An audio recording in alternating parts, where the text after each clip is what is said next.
하나님의 말씀 요한계시록 2장 1절에서 7절 말씀입니다. 오늘 이 말씀 통해서 같이 은혜 받을 말씀의 제목은 살리는 정의로 행하라. 그래서 오늘 진리와 사랑으로 이겨내라 하는 말씀, 같은 말씀인데요. 이 진리와 사랑으로 이겨라 하는 그 말씀의 제목으로 같이 은혜 받기를 원합니다. 유사히 우리 세대의 화두가 되는 말이 있습니다. 바로 공정이죠. 정의라고 하기도 하고요. 이렇게 정의와 공정이 이제 시대의 정신으로 우리에게 등장했습니다. 불공평한 사회의 모습이 많기에 바로잡아 보려는 것이 국민적 공감을 불러일으키고 있습니다. 그래서 모든 사람이 함께 바르게 세워지고 또 서로 불공평 없이 평등하게 기회와 또 삶이 보장될 수 있도록 해나가자 하는 부분에 모두가 공감을 하고 있습니다.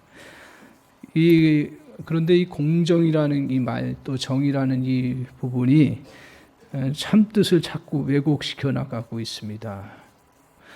공정이라는 것으로 사람들을 어떻게 합니까? 원래 서로 잘 나누고 또 공평하게 하고 정의롭게 모든 일을 같이 해나감으로 해서 모든 사람들이 골고루 혜택을 누리자 하는 것이 이 정의고 공정인데, 이것이 이제 다른 도구로 바뀌어가는 모습을 봅니다. 그래서 이 공정과 정의라는 것을 가지고 상대방을 부끄럽게 하는 도구로 많이 쓰이는 것들을 봅니다. 더 나아가서는 약점을 공격하는 도구로 정의라든가 공정을 사용하는 경우가 있습니다.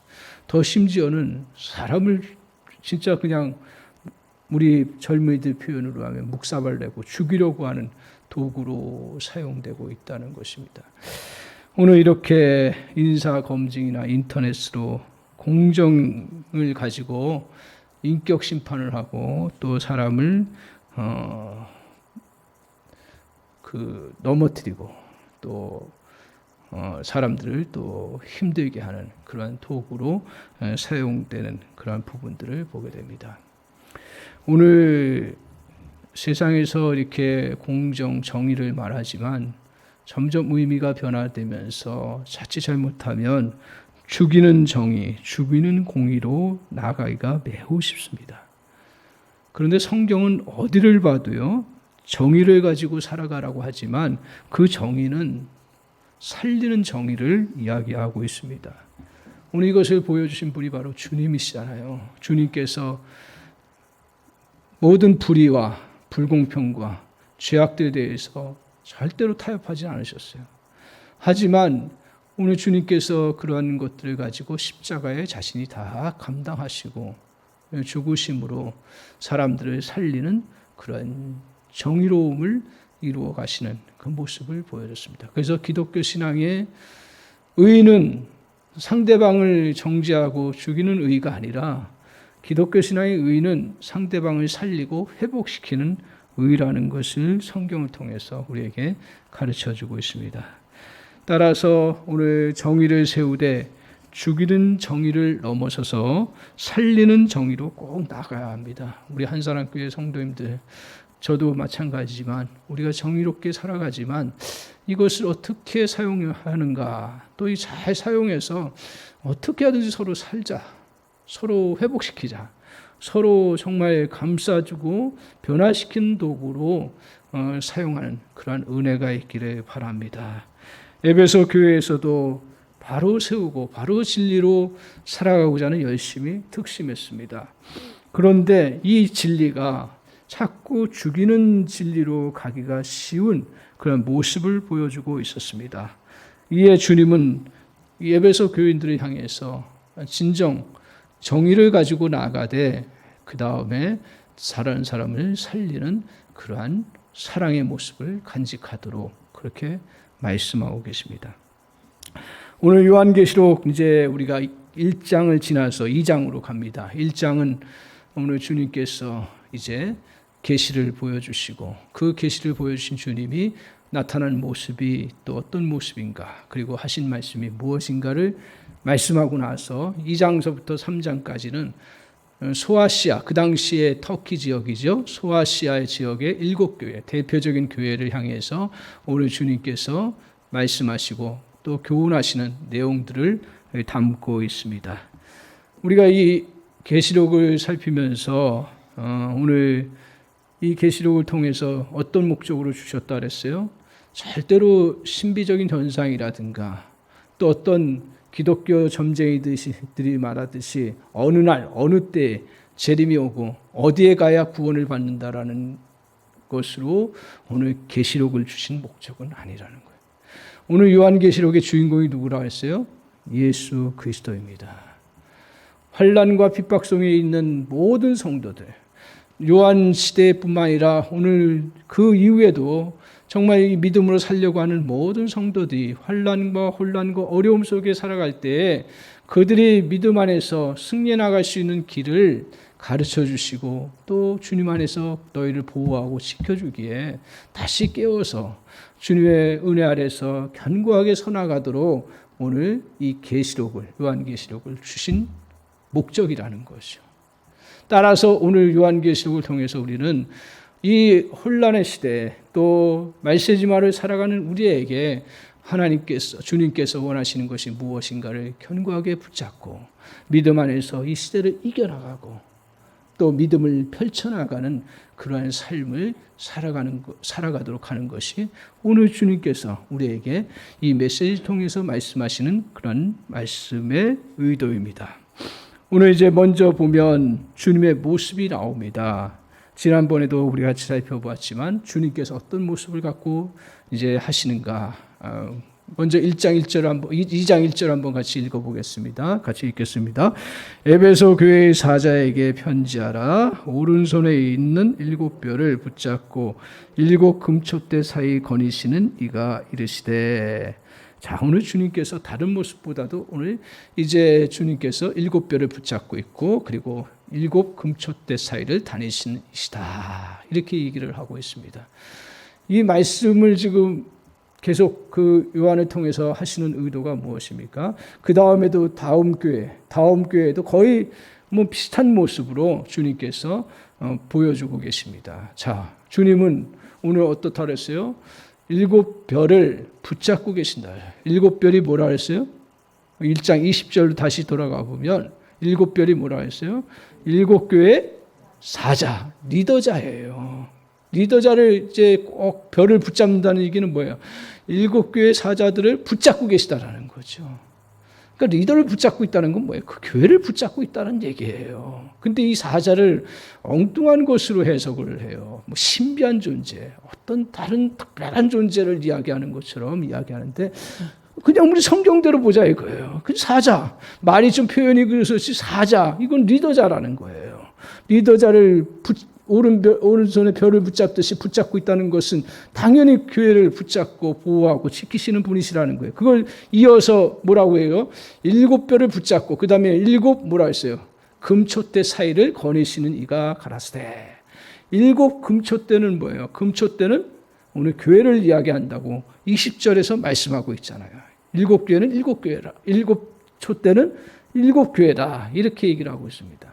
그래서 주님께서 금촛대 사이를 거니신다는 이야기는 뭐예요? 그 교회를 살피시고 항상 붙잡고 계시면서 보호하시면서 그 교회를 잘 이끌어 가시고 또 지켜주신다는 그러한 뜻이죠.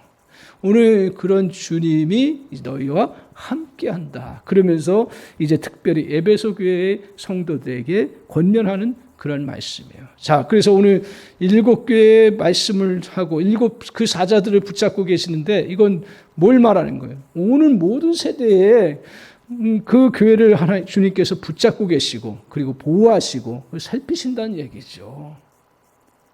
이걸 어떤 특별한 대상이나 특별한 시대의 그런 교회들만 이야기하는 게 절대로 아닙니다. 모든 교회를 주님께서 붙잡고 계시고 믿음을 고백하는 그러한 교회들을 향해서 주님께서 지키시고 보호해 주시는 그러한 은혜를 우리에게 붙잡고 갖고 있으니 너희들 아무리 환난을 당해도 고통을 당해도 교회가 어려워도 결코 흔들리지 말라는 말씀이죠. 교회는 누가 주인이세요? 우리 주님이 주인이세요. 교회는 누가 이끌어 가세요? 주님이 이끌어 가시는 거예요. 이거를 저 여러분이 영적인 그런 안목을 잘 갖고 성령의 인도함 속에서 우리가 서로 같이 권면하고 이끌어가면서 말씀 가운데서 교회는 오늘 주님의 인도하심 따라 가는 거고, 교회는 주님이 주인이시고, 그렇기 때문에 세상이 뭐 난리를 치고 우리에게 위협하고 그리고 우리 믿는 성도들 향해서 여러 가지 공격해 온다 할지라도 주님이 붙잡고 계시기에 우리는 흔들림 없이 나갈 수 있다는 사실. 꼭 그것을 여러분이 기억하십시오. 그래서 세상 권세가, 세상의 그러한 우리의 정말 환경들이 우리를 두렵게 해도 우리가 잘못한 것에 대해서는 반성하고 살필 필요가 있지만 그것 때문에 두려워서 위축되고 믿음의 연약함 가운데 거하지 않도록 오늘 주님께서 이 환상을 통해서 우리에게 교훈하고 계신다는 사실입니다. 그런 주님, 교회를 붙잡고 계신 주님이 이제 교회를 향해서 특별히 한 교회 한 교회마다 이렇게 칭찬과 또 잘못된 것을 이야기하시면서 믿음의 성도들이 어떻게 살아가야 되는가를 오늘 말씀하고 있습니다. 오늘 특별히 에베소 교회를 통해서 두 가지로 우리에게 말씀하는데, 그걸 한마디로 얘기하면 뭐냐면 너희들 사랑으로 진리로 세상을 이겨라. 그러면서 오늘 그 진리는 어떤 진리예요? 살리는 진리로 너희가 세상을 이겨내고 세상에서 행하라고 주님께서 말씀하고 있습니다. 그래서 두 가지로 말씀하시는데, 먼저 우리 주님께서 에베소 교회를 통해서 모든 또 성도들을 향해서 말씀하시는 것이 무엇이냐면, 이 환난 속에서 또 어려움 속에서 우리가 간직하고 붙잡아야 될 건 뭐냐 하면, 첫 번째로 뭐냐 하면 오늘 진리로 실천해 나가는 삶을 살아가는 거예요. 오늘 이 예배를 드리면서 저와 여러분이 다시 한번 진리로 살아가겠다는 결단을 다시 한번 해나가는 그런 은혜가 있기를 바랍니다. 오늘 주님께서 에베소 교회 칭찬할 부분이에요. 근데 에베소 교회는 진리 가운데 행하는 모습들을 잘 보여줬어요. 그래서 그것을 칭찬하시면서 더욱더 격려하시는 그런 모습을 보여줍니다. 2장 2절 3절 한번 보겠습니다. 2절 3절 같이 한번 보겠습니다. 시작. 내가 내 행위와 수고와 내 인내를 알고 또 악한 자들을 용납하지 아니한 것과 자칭 사도라 하되 아닌 자들을 시험하여 그의 거짓된 것을 내가 드러낸 것과 또 내가 참고 내 이름을 위하여 견디고 게으르지 아니하는 것을 아노라. 자, 오늘 이제 진리 가운데 실천하는 모습을 보여주는데요. 진리는 무엇입니까? 너무 단순한 질문인 것 같은데, 진리는 무엇이에요? 오해하지 마세요. 일부 기독교 학교에서 진리가 너희를 자유케 하리라, 요한복음 8장 31절을 가지고 그 학교 교훈을 삼고 있는데, 거기서 말하는 진리하고 또 우리가 성경 요한복음 8장 31절에 말하는 진리하고 다릅니다. 명확하게 알 필요가 있어요. 여기서 진리는 뭐예요? 우리 하나님의 말씀을 이야기하고 있습니다. 조금 더 나아가면 하나님의 말씀을 따라서 행하는 그러한 그 말씀을 기준으로 해서 행해 나가는 모습들, 이것이 바로 진리예요. 그러니까 우리가 세상에서는 세상의 과학적인 지식, 또 세상의 학문적인 것을 알면 우리를 자유케 한다고 그렇게 받아들여요. 그 학교에서는. 그래서 대부분의 학생들이 그 오해에서 안 받아들이는 사람도 있지만, 그러나 우리가 정확하게 알면 성경의 그 구절을 인용한 건데, 여기서 진리는 주 예수 그리스도의 복음이고 진리예요. 말씀이에요. 그것을 받아들일 때 우리는 자유케 되고 온전케 된다라는 거예요. 세상 학문으로 온전케 되는 건 아니에요. 오늘 그것을 이제 우리가 기억하고 다시 이것을 살펴보면, 에베소 교회가 이제 이 행한 모습들이 다 진리 가운데 실천해 나간 모습들을 보여줍니다. 그래서 2절에 보시면 이렇게 말합니다. 내가 내 행위와 어떤 행위를 했어요? 오늘 사도행전을 통해서 에베소 교회의 모습을 보는데, 그들은 오늘 말씀을 기준으로 해서 행동했던 모습의 그런 신앙인들인 거예요. 그들은 말씀을 받고 나서 삶이 바뀌었어요. 이게 진리 가운데 행하는 거예요. 다른 게 진리가 아니라 말씀 받고 그 말씀대로 행해 나갔어요. 그리고 믿자마자 비성경적인 직업은 정리를 했어요. 그리고 그들은 믿음으로 말미암아 그동안 그냥 자기들 생각 없이 받아들였던 우상들을 하나씩 하나씩 정리하기 시작했습니다. 그러면서 오늘 그들은 그들의 사이에 퍼져 있었던 마술사들의 책들과 또 마술사들이 그렇게 알려줬던 지식들과 그리고 또한 여러 우상들을 다 정리를 해버렸어요. 우리도 이전에는 보면 예수 믿는다는 거 하면 말씀을 딱 받아들인다는 것은 이제 말씀대로 살겠다라는 것 때문에 그 전에 믿던 그 우상들이라든가 미신적인 거 다 그냥 내놨어요. 목사님들이 이렇게 결단하게 하면 그 성도들이 그런 분들이 많았어요. 그래서 다 모아가지고 거기는 어떤 우상 같은 건 좋은 금덩어리 같은 것도 하고 뭐 이게 은덩어리도 하고 막 했는데 그런 건 이제는 주님 안에서 딱 정리하겠다 해가지고 싹 정리했어요. 근데 에베소 교회도 마찬가지로 이것이 5만이나 됐다. 5만 달란트, 5만이나 됐다라고 이야기합니다. 그 버렸던 책들이요. 그러니까 엄청난 거죠. 그만큼 에베소 교인들은 말씀을 받고서 이제 말씀의 내 기준에 따라서 말씀으로 내가 살아가야겠다 하는 결단을 하고 그 행위를 시작했던 것이죠. 그러니까 진리를 그리가 실천해 나갔던 것이에요. 이것이 이제 생활 속에서 구체적으로 어떻게 나타나냐 하면 그들이 다른 사람을 섬기는 일에 있어서도 진리 가운데 행하기를 힘썼어요.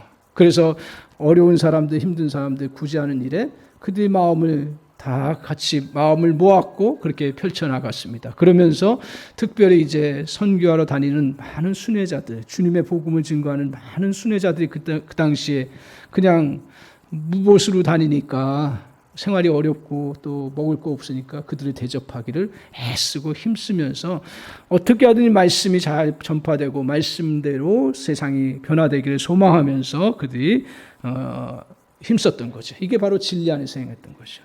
또 더 나아가서는 그들이 말씀을 지키기 위해서 여러 가지 핍박과 어려운 그런 상황들이 와도 인내했어요. 그래서 오늘 2절에 보면 내 행위와 수고와 내 인내를 주님이 아신다고 했습니다. 이 모든 것들이 뭐예요?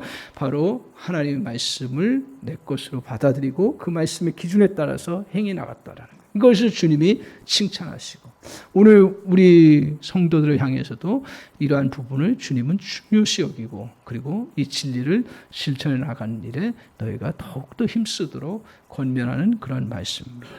또 한편으로 이 진리 가운데 살아갈 때 우리가 또 약화되기 쉬운 것 중에 하나가 뭐냐면 싸움이에요. 우리가 은혜 가운데 하고 사랑 가운데 하기 때문에 다 받아들이죠. 그러나 오늘 기독교인들은 진리 가운데서 싸워야 될 때는 싸워야 되는 그러한 목표가 있습니다. 오늘 에베소 교인들이 말씀의 기준으로 보니까 이제 자기들 사이에 들어왔던 잘못된 사상과 이단들이 들어오게 된 거예요. 그래서 거기에 대표적인 그 이단이 누구냐 하면 오늘 6절에 말하고 있는 것처럼 니골라당이에요. 이걸 또 이단들은 요새 이단들은 또 니골라당을 또 이상한 존재로 또 이해를 해요. 자기들이 니골라당을 다 물리치는 권세 있는 자라고. 니골라당은 역사적으로 있었던 존재예요. 그리고 니골라당이 얘기했던 그 포인트가 뭐냐 하면 오늘 니골라라는 것은 그 초대교회 집사 중에 한 사람인데요. 이 사람이 이제 신앙생활 잘하다가 신비적인 것들을 받아들였는지 어쩐지 그들이 이제 우상의 제물들, 사도 바울이 우상의 제물들 그냥 먹어도 된다. 이러니까 그걸 그냥 제사한 것들을 그냥 그대로 그 신전 참배하면서 같이 먹고 같이 누리고 이렇게 자유주의로 간 거예요. 우리가 복음 안에서 다 받아들이네. 예를 들면서 그래서 그 우상의 그런 제물 먹는 것도 그냥 아무 꺼리낌 없이 그게 이제 믿음과 상관없이 꺼리낌 없이 먹는 게 아니라 그냥 그 신앙들을 받아들이면서 그냥 그것도 인정하면서 받아들인 거라는 거죠. 그러면서 또 한편은 뭐예요? 니골라당이 그들의 뭐예요? 그 다음에 오늘 성적인 자유를 가지고 음란하게 살아도 된다는 그런 논리를 펼쳐나갔습니다. 그래서 이게 이제 막 교회의 독보서처럼 번져나가는 거예요. 이것에 대해서 에베소 교회 교인들은 정신을 차리고 그 이단의 무리의 그 잘못된 것을 말씀으로 분별하면서 싸워서 이겨내고 물리쳤다는 사실이에요. 이것을 이제 주님이 칭찬하신 거예요. 그러니까 너희가 에베소 교회가 진리 가운데서 행해 나갔기 때문에 너희들 잘했다. 이것은 에베소 교인들을 향해서뿐만 아니라 모든 교회를 향해서도 여전히 오늘 우리 시대의 교회를 향해서도 너희가 진리 가운데 거하라는 거예요. 말씀의 기준을 잘 붙잡고 그것이 안 되는 것은 다 그것도 싸울 수도 있고요. 그리고 또 물리치고 이겨내는 그러한 믿음의 자세를 가져나가도록 주님께서 말씀하신 것입니다. 오늘 우리가 살다 보면 허리띠가 느슨해지고 편안하기 위해서 좀 더 풀어놓는 경우가 있습니다. 이거와 마찬가지로 진리의 허리띠, 성경에서 진리의 허리띠라고 비유를 하는데 진리를 조금 풀어놓을 때가 있어요. 어떻게 딱딱하게 모든 사람이 다 살아요. 어떨 때는 이렇게 서로 융통성 있게 받아들이기도 하는데, 그런데 성경에서 진리의 허리띠를 너에게 띠라고 얘기하면서 영적 싸움을 싸워나가도록 권면할 때 오늘 우리에게 중요한 부분 중에 하나가 뭐냐면 이 허리띠를 종종 단단하게 묶어야 된다. 이 말씀을 다시 보면서 참 우리가 사랑해야 되고 또 은혜로 받아들여야 되고 또 수용해야 되지만 저와 여러분이 다시 기준을 잘 잡아서 그래, 내가 말씀의 진리 가운데 나의 기준을 세워가야겠다. 아닌 건 아니다. 내가 손해보고 또 양보할 때는 있지만 아닌 건 아니다. 그래서 말씀을 기준으로 봐서 이 진리를 여러분이 꼭 허리띠를 다시 묶듯이 저와 여러분이 나의 진리로 다시 무장해 나가는 그러한 자세가 필요하다라는 것입니다. 오늘 아담이 진리의 허리띠를 약간 풀어놨을 때 집요하게 사단은 공격해 오므로 아담을 무기력하게 했다는 사실을 꼭 기억해야 합니다. 하지만 예수님은 사단이 진리의 허리띠를 풀려고 할 때마다 말씀으로 그 모든 싸움에서 이겨나갔습니다. 사단이 시험할 때 세 가지를 가지고 시험했죠. 너 이 돌덩어리를 떡덩어리로 만들어라. 하나님의 말씀으로 하나님의 백성들은 하나님의 말씀으로 산다고 하면서 그 유혹을 물리치고요. 그리고 또한 그 예수님을 또 천하를 보여주면서 그 다 차지할 수 있다고 했을 때 오직 영광은 하나님만이 받으신다라고 하면서 말씀으로 물리쳐 나가는 그러한 역사를 이루어감으로 인해서 오늘 그 사단을 물리치고 승리하셨습니다. 오늘 세상의 세파 속에서 살다 보면 말씀의 진실, 삶의 진실이 흩어지는 경우가 참 많습니다. 이때마다 다시 허리띠를 꽉 조여주듯이 진리의 허리띠로 온몸의 중심을 잡아 주어야 합니다. 오늘 우리가 진리의 허리띠를 띠고 우리 자신과 하나님에 대해서 솔직해질 때 우리는 이러한 환난 속에서 영적 싸움이 심한 곳에서 이겨나갈 수 있는 은혜의 역사가 있습니다. 오늘 믿음의 진리 때문에 잘못된 교리와 삶을 정리하고 계십니까? 그렇다면 주님이 칭찬하실 것입니다. 용기를 갖고 잘못된 사상과 이단 신앙을 벗어버리고 애를 씁니까? 그러면 주님께서 기뻐하시고 인정해 주실 것입니다. 믿음의 이전에 잘못된 생활을 정리했습니까? 술자리를 피하고 또 정말 내가 믿음 가운데서 잘 또 거짓된 구조 속에 있는 것들을 어떻게 하든지 고쳐보려고 하고 거기에서 빠져나와서 진리 가운데 행해 나가는 그런 모습을 갖고 있습니까? 그러면 아주 주님이 칭찬하시고 인정하신다는 거예요. 오늘 그리스도인들이 은혜 가운데 살지만 또 현실 속에 보면 비진리되는 거, 거짓 구조되는 것들이 얼마나 많은지 몰라요. 그때 여러분 정말 기도하시면서 그 부분들을 주님 앞에 맡기면서 하나하나 주님 앞에 의지하면서 나아가면 그 거짓된 구조에서 빠져나올 수 있는 은혜도 허락하시고 또 변화시킬 수 있는 놀라운 역사도 허락해 주시는 줄 믿습니다. 오늘 그래서 우리가 다시 한번 우리 주님이 우리에게 원하시는 거, 이 환난의 시대 속에서 이겨나가는 게 뭡니까? 다시 진리 안에서 견고하게 허리띠를 매는 것입니다. 성경의 말씀이 하나님의 말씀으로 삶의 기준을 받아들이며 사는 신앙인이 되도록 주님은 우리에게 말씀하고 있습니다. 성경의 진리를 왜곡하려는 다원주의와 이단 사상을 좀 거부하고 말씀 안에서 살아가는 결단이 있기를 바랍니다. 세상의 사상이 그럴듯하게 보이지만 아니다. 오늘 주님의 말씀이 진리라는 걸 내가 붙잡고 내가 다시 한번 그래, 주님 앞에 내가 이 믿음을 가지고 내가 받아왔던 그런 교육이지만 한번 다시 생각해보고 무조건적으로 주어졌던 그러한 생각과 사상들을 다시 한번 점검하고 그것들을 물리쳐 나가는 은혜가 있기를 바랍니다. 세상이 나에게 주었던 교훈, 그것이 심지어 부모님으로부터 주어진 것이라 할지라도 바른 사람은 어때요? 부모님에게 효도하지만 그러나 잘못된 것은 잘못된 것을 우리가 또 인정하고 그리고 다시 바른 진리 안에서 살아가고자 결단하는 그러한 자세, 이것이 바로 진리 안에서 행하는 그러한 삶의 모습이라는 것입니다. 오늘 두 번째로 이제 이렇게 진리 가운데 거하는 것을 칭찬하시고 권면하시는 그러한 모습을 보여주고 있습니다. 그런 가운데 주님이 원하시는 건 뭐예요? 사랑의 실천을 원하시는 것입니다. 진리를 실천해 나갈 때 진리라는 옳고 그름을 우리가 기준으로 삼아서 실천해 나가잖아요. 그때 따라오는 위험이 있더라고요. 전에 교회에서 이제 예산이 워낙 크니까 부서 예산도 워낙 크니까 그거 어떻게 쓰는지 모르는 거예요.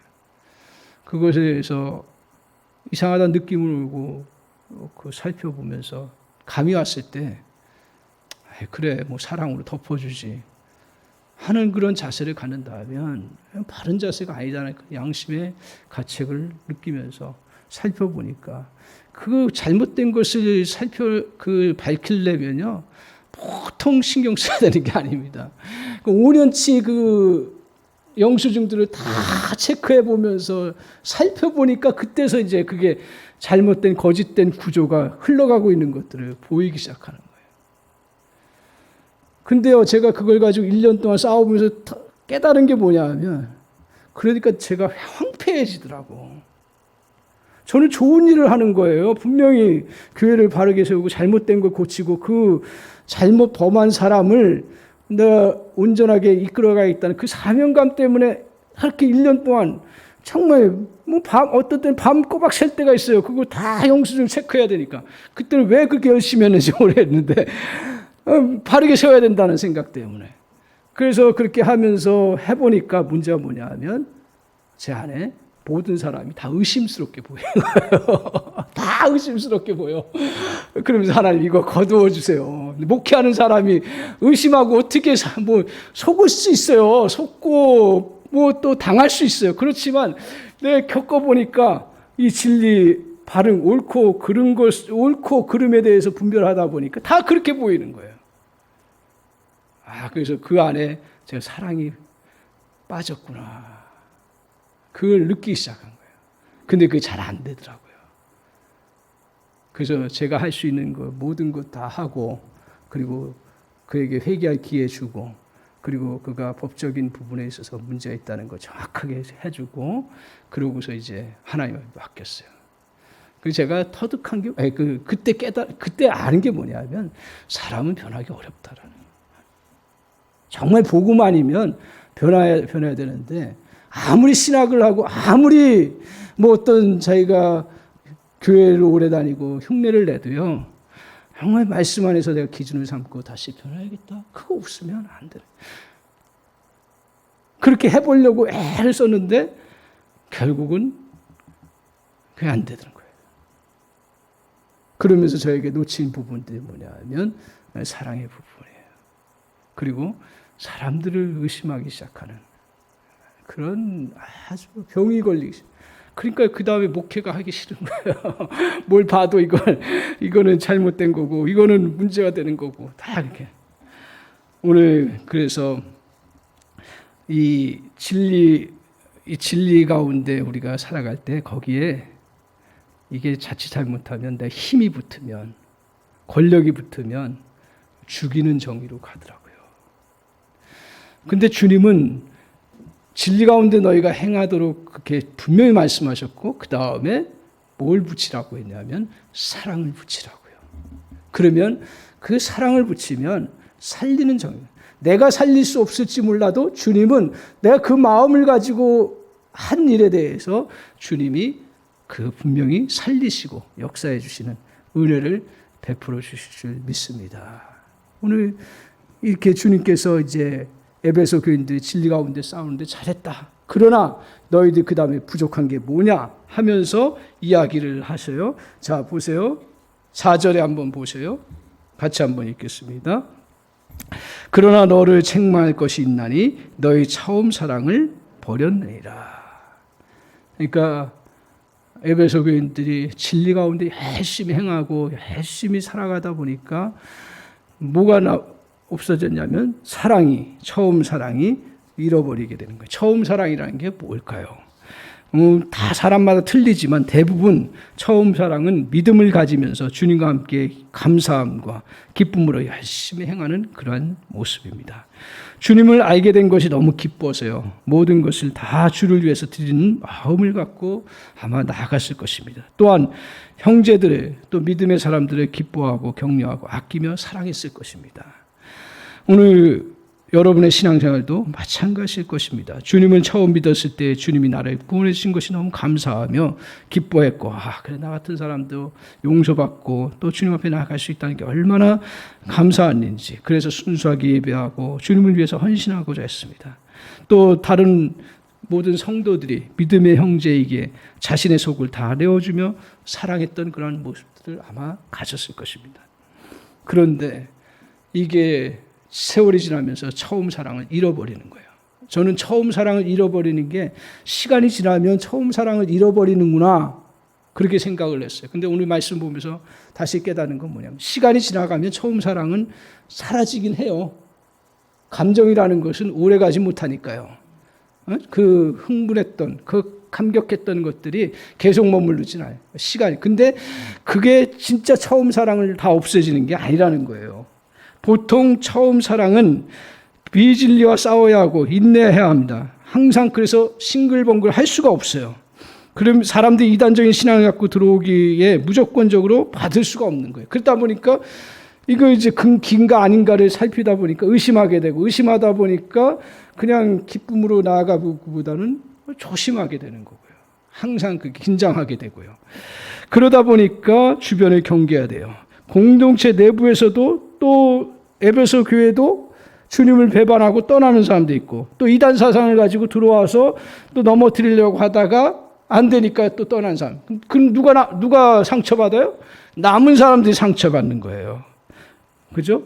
그리고 나는 모든 걸 다 해줬는데 그 사람들이 그냥 잘못된 사상 가지고 휘저으려고 하다가 안 되니까 그냥 떠나버렸어요. 그러면 누가 상처받아요? 열심히 봉사한 사람들, 또 열심히 또 그 모든 경조사를 찾아가고 했던 그 남은 사람들이 상처받는 거예요. 떠난 사람 우리는 상처받았다는데 남은 사람들이 상처받는 그런 경우도 있어요. 에베소 교회는 오죽했겠어요. 그런 가운데서 힘든 시간들을 보내는 거예요. 그러다 보니까 오늘 맨 처음에는 열심히 주님을 위해서 봉사해요. 그러다가 주변과 사람들이 보이기 시작해요. 나만 열심히 이게 할 필요가 있는가 하는 생각이 들어요. 나만 내 물질 가지고 해야 되는가. 또한 믿는 식구 중에 순수하지 않게 신앙생활하고 도움을 청했을 때, 나는 그들이 도움을 청했을 때 해줬는데 그들은 또 내가 진짜 어려웠을 때는 매정하게 거절하는 모습들을 보면서 실망감들을 아마 다 느꼈을 겁니다. 그러다 보니까 이게 이제 사랑이 그래, 교회라는 게 순수한 곳이 아니구나. 교회라는 게 이게 사랑을 막 하는 게 아니구나. 말은 안 해요. 그러나 그 마음속에 그게 확 들어오게 되는 거예요. 그러면서 주님께서 너희들 험한 말씀을 하세요. 이건 자연스러운 현상일지 모르는데 주님께서 에베소 교회를 통해서 엄하게 말씀하세요. 뭐라고 얘기를 하냐면 보세요. 5절 보세요. 같이 한번 읽겠습니다. 5절. 그러므로 어디서 떨어졌는지를 생각하고 회개하여 처음 행위를 가지라. 만일 그러하지 아니하고 회개하지 아니하면 내가 내게 가서 내 촛대를 그 자리에 옮기라. 이게 엄중한 말씀을 해요. 그러면서 너의 처음 사랑을 다시 회복하라고요. 근데 어디서부터 시작하라고요? 처음 행위를 가지라고요. 처음 행위를. 그러니까 처음 행위가 뭘까? 처음 행위가 뭐예요? 처음 행위. 처음에 어떻게 주님을 만났어요? 인격적으로 만났죠. 뭐 지식적으로 만나는 사람도 있지만 인격적으로 만났어요. 나 같은 죄인을 용서해 주시고 나를 또 이 어려운 가운데 건져 주시고 사랑해 주시고 인도해 주시는 그 은혜가 너무 고마워서 그것에 이제 감격했는데 진리와 싸우고 이런 또 여러 가지 교회 생활을 하다 보니까 패단을 겪어보면서 사랑이 식어진 거죠. 그런 가운데 우리들에게 찾아오는 게 뭐냐 하면 이게 좀 어려운 이야기일 수 있는데 우리 주님을 의지하고 믿음 생활하는 게 어디로 가게 되냐면 인식론적으로 가요. 이게 조금 더 어려운 표현을 씁니다. 그러니까 무슨 말이냐면 그 주님이 어떤 분이신가 지식적으로 또 교회 생활이 무엇인가 지식적으로는 다 알아요. 그러나 행함들은 그런 것에 대한 내 감정과 행함들은 드러나지 않는 거예요. 이게 이제 오늘날 교회의 병폐가 될 수 있는 부분이에요. 너무 많이 알아. 진리는 다 알아. 주님에 대해서는 다 알아. 그러나 주님과 만나고 주님과 경험했던 그 경험과 은혜들은 점점 사라지는 거예요. 오늘 환난 시대에는 더 그렇다라는 얘기죠. 저와 여러분이. 그래서 이것을 바꾸는 길이 뭐냐? 좀 어려운 얘기를 합니다. 신앙생활은 존재론적으로 해야 되는 거예요. 그래서 신앙생활은 어떤 그냥 신앙의 모습을 갖는 게 아니라 뭐라 했어요? 신앙은 생활이라고 했어요. 이걸로 우리가 어떻게 구별할 수 있냐면 사람과 사람과의 사귀도 부모와 자식도 또 친구 간에도 모든 관계성 속에서도 어떻게 해요? 그 친구에 대해서 우리가 알아가야죠. 부모에 대해서 알아야 되죠. 그러니까 알아요. 그런데 교제를 안 나눠요. 생활 같이 함께 하지 않아요. 그리고 서로 그 주고받고 해나가지 않아요. 그러면 그 사랑이라는 것이 더 나타나나요? 안 나타나고 거기에 따라서 뭐예요? 그냥 지식적으로는 많이 교제하고 나누는 것 같지만 더 알아가지는 못하는 거예요. 더 누리지를 못하는 거예요. 이게 병폐인 거예요. 그러니까 사람과 사람은 만나야 되고 서로 교제하고 서로 그 가운데서 서로 주고받고 나눔을 갖는 것들이 있어야 그것이 더 깊어지는 것이고 사랑을 누리는 것이에요. 근데 이게 어떻게 됩니까? 내가 지식적으로 저 사람도 잘못된 거고 어떤 존재고 또 주님도 어떤 분이라는 거 다 아는데 근데 그것으로 끝나요. 그러면 사랑은 없어지고 그리고 메말른 그런 신앙이 되는 것입니다. 그래서 누구든지 오늘 주님께서 먼저 너희가 주님을 향한 처음 사랑을 회복하라고 이야기를 하고 있습니다. 오늘 주님을 알기를 원한다면 어떻게 알아야 돼? 인격적으로 알아야 되네. 인격적 지식은 조그마한 것으로 머물면 안 됩니다. 인간끼리도 진정한 교제는 더 알고 싶고 더 나누고 싶고 더 누리고 싶은 그러한 것입니다. 그래서 오늘 우리는 십자가의 은혜를 잘 알아요. 수없이 들었어요. 그런데 오늘 그 십자가의 은혜도 지식적으로만 알아가는 것이에요. 그래서 오늘 누가 제일 이 위험성에 빠져요? 목회자가 제일 위험성에 빠져요. 왜? 늘 선포하니까. 자기는 그렇게 늘 선포하고서 그게 그런가 하는데 실질적으로는 생활 속에서는 그 십자가의 은혜를 못 누릴 수가 있다는 거예요. 부모에 대해서 알아요. 수없이 내가 더 깊이 느껴요. 그런데 그 관계를 해나가지 아니하고 생활해 나가지 아니하면 그것을 더 깊이 누릴 수가 없는 거예요. 오늘 십자가의 은혜도 마찬가지입니다. 삶 속에서 자신의 옛사람을 자꾸 발견하고 그래 내가 정말 내 인정 욕구가 이렇게 강하구나. 사람과의 관계성 속에서 느꼈어요. 그러면 그거 십자가에서 이미 다 처리됐다라는 걸 우리가 알아요. 그러면 그것을 가지고 내가 삶 속에서 주님 앞에서 구하면서 그래 내 인정 욕구가 이렇게 강하군요. 주님 앞에 내어놔야죠. 기도로 내놓든지 고백으로 내놓든지 아니면 자기가 행동으로 내놓든지 그렇게 내는 내 수치심이 이렇게 강한지 몰랐습니다. 부부 사이에 살다 보니까 내가 이렇게 뭐 한마디 하면 굉장히 발끈하고 하는 그런 것들이 내가 이렇게 수치심이 내 안에 들어와 있군요. 주님, 이 십자가의 은혜로 늘 우리가 너랑 나랑 하면서 선포하지 않습니까? 십자가의 은혜로 다 끝났다고. 다 끝났다고 했는데 왜 내가 붙잡고 있습니까? 주님, 이것들을 주님 앞에 내어놓습니다. 오늘 십자가의 은혜를 우리가 너무 잘 알아요. 그러나 지식적으로 아는 거예요. 존재론적으로 알아가라는 거예요. 내 생활 속에서. 그렇다고 해서 여러분이 교회에만 나와서 계속적으로 생활하라고 저는 그게 한 번도 그렇게 얘기한 적 없어요. 삶 속에서 정말 부족하지만 또 실수하는 것도 많지만 그러나 내가 그런 걸 느끼고 주님 앞에 알았다면 주님 앞에 고백하고 주님 도와주세요. 나의 인정욕구가 이렇게 강해요. 하나님, 내 인정욕구를 좀 정말 없애졌다는 그 사실을 다시 한번 깨닫고 누려나가기를 원합니다. 그러면 주님은 분명히 그것에 대해서 성령을 통해서 여러분에게 알게 하시고 그리고 그것을 내려놓을 수 있는 길을 허락해 주실 줄 믿습니다. 오늘 우리에게 우리 주님을 존재론적으로 알아가는 은혜가 있기를 바랍니다. 하나님 나라에 대해서도 마찬가지예요. 멀리 죽어서 가는 하나님 나라만 막연하게 이상적으로 바라보는 것이 아니라 그것도 바라봐야죠. 그걸 우리가 꿈꾸죠. 그러나 하나님께서 우리의 하나님 나라가 어떻다 그랬어요? 크게 대표적으로 세 가지를 얘기해요. 의와 그 다음에 뭐라 했습니까? 평강과 희락이라고 했습니다. 여러분 의를 느끼고 계십니까? 주님의 의는 뭡니까? 우리에게 주님이 우리를 허물이 많은데도 불구하고 죄인들 우리를 채워주는 의의잖아요. 우리는 어떻게 하든지 다른 사람들이 잘못되면 그것을 진리로 드러내면서 내가 옳다라는 것을 증명했지 그걸 감싸주면서 그 의의로 함께하는 그러한 은혜를 누립니까? 못 누리더라고요.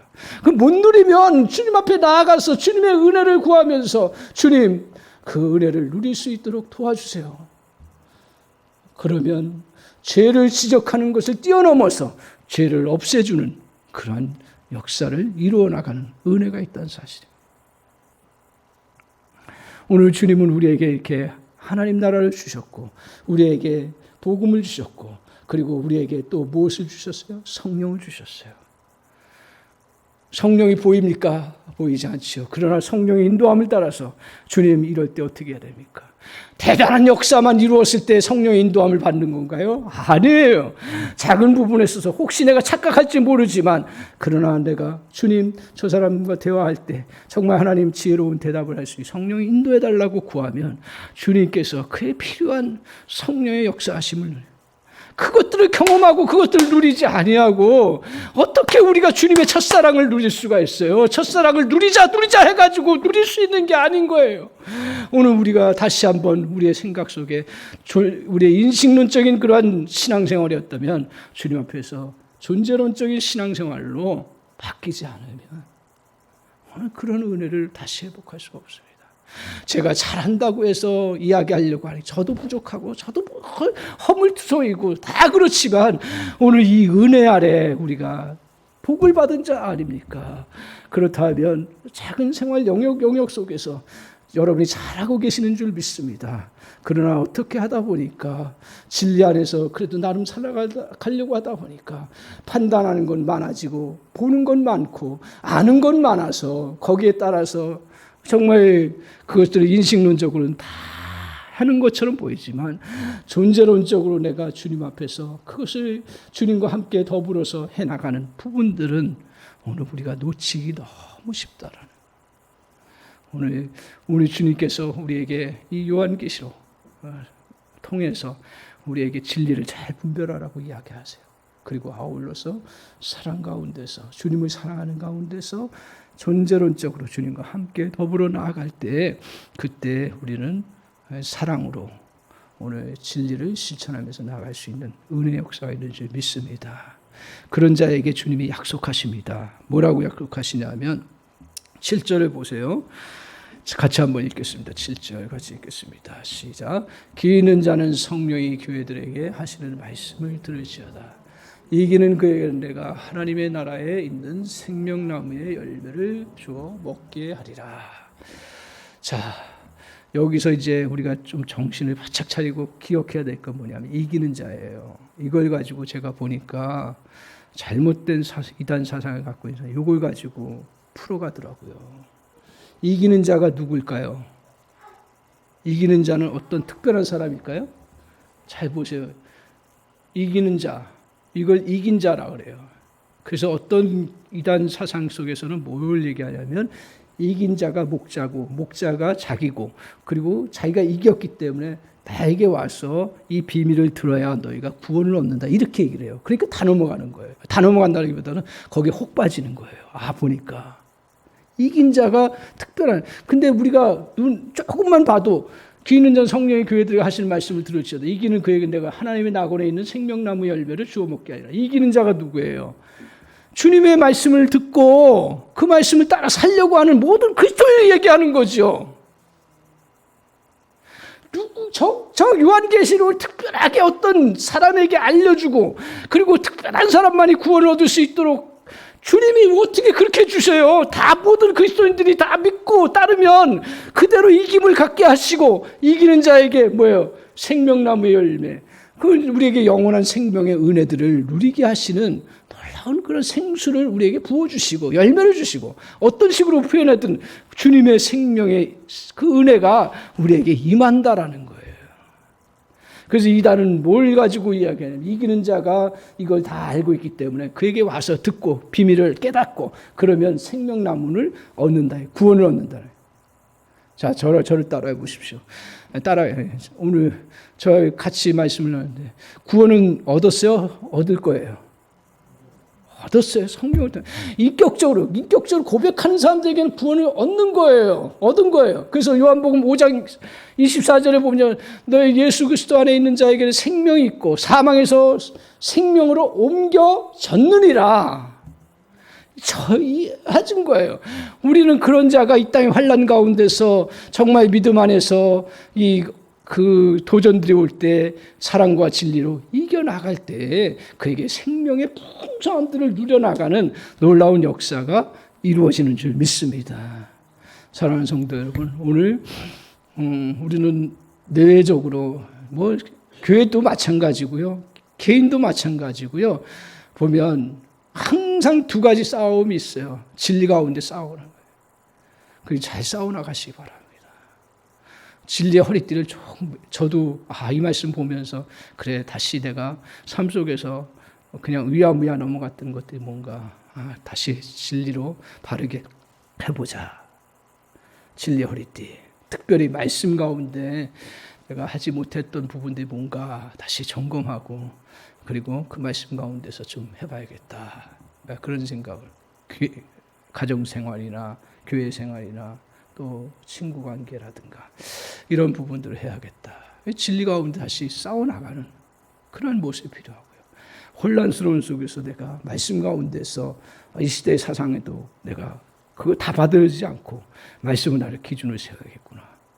또 한편으로는 오늘 살아가면서 주님의 사랑에 대해서 내가 자꾸 놓쳐가고 있구나. 인식론적으로 바뀌어가고 존재론적으로 주님 앞에서 작은 부분이라도 주님 앞에 맡기고 기도하고 또 내 옛사람을 발견하고 하나님 나라의 모습이 무엇인가를 발견하고 성령의 인도하심을 또 따라가는 게 뭔가 하는 부분들을 다시 내 가슴에 안고 살아가야겠다.